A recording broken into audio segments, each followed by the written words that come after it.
It's going to be another frosty night for a lot of us in North Florida. What's going on, guys? Meteorologist Jonathan Keg is back with you. It is going to be a cold night for really all of Florida. Temperature is going to get back into the mid to upper 30s. I think we're even going to see temperatures right smack dab in central, north interior central Florida, closer to Lake City, around Gainesville, getting into the low to mid 30s. It's going to be pretty cold as our winds go calm. Pensacola, we're going to be flirting with the 30s as well. Certainly, though, that frost potential is going to be there overnight tonight and when you wake up Thursday morning. So again, if you do have plants outside that will get damaged by the cold, it's going to be another good night to cover them up. Really for one night only. For one night only. It's one of those specials.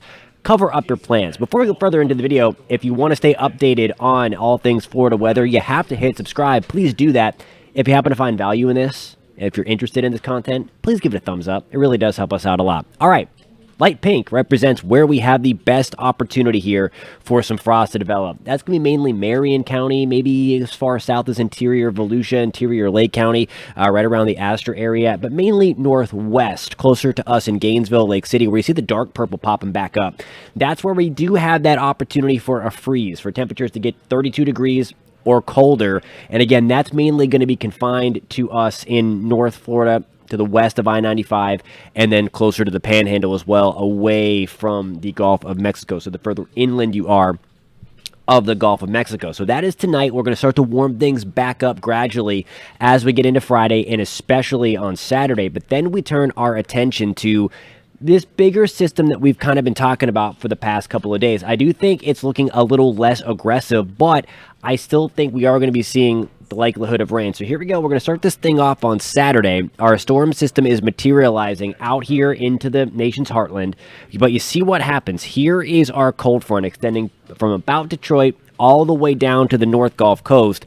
That eventually swings on through, and then by the time we get into Sunday, especially into the afternoon, I think earlier for us in the Panhandle, but really towards the Florida Peninsula, especially in the Gulf Coast, that's when we are going to see that front start to march through. So let me move my front. We're about here early Sunday afternoon. Now, again, I don't think it's going to be, the potential for severe weather is going to be as high as what it looked like over the last couple of days. So I think some positive news there. Certainly nothing to write off just yet. But here's one of the reasons why, and this is one of the reasons why we mentioned a couple of days ago that you don't latch on to just one run and the most aggressive run.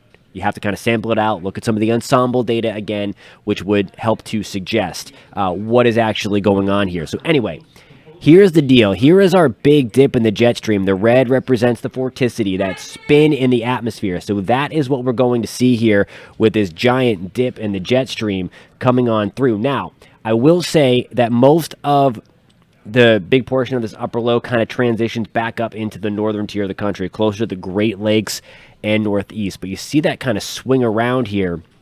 And as we get that kind of push, that upper level dynamic, if you will, the stronger winds aloft at about 15 to 20,000 feet, that's what could help to energize a few thunderstorms as we make our way into Sunday. So there's still some issues and discrepancy on when exactly that push comes through.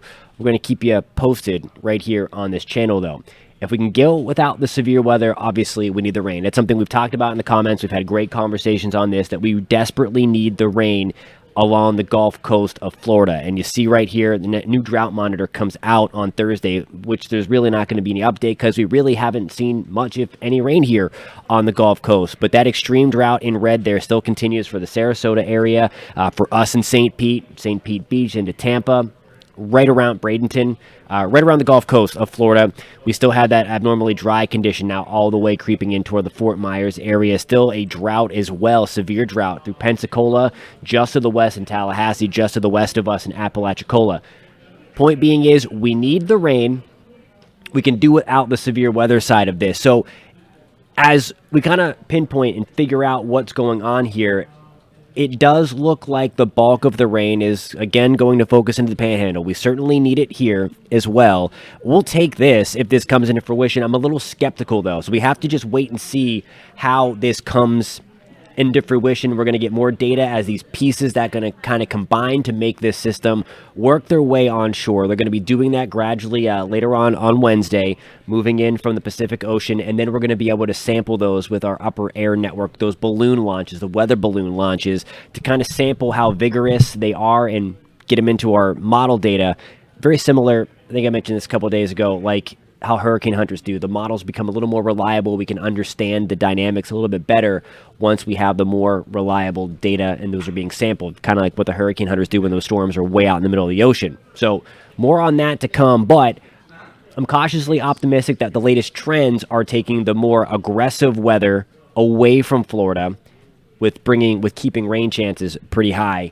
We'll take that, especially as we, again, need to erode that drought. Thank you guys so much for tuning in. Again, if you found this content helpful, give it a thumbs up. And if you want to stay updated on all things Florida weather, which likely is going to remain active and really pick up, I think as we get toward Christmas and beyond, as El Nino and the effects from El Nino really ramp up. We talked about it on this channel with our winter forecast, and so far it has come into fruition. I do think we are going to get the wetter side for us on the Gulf Coast deeper on as well.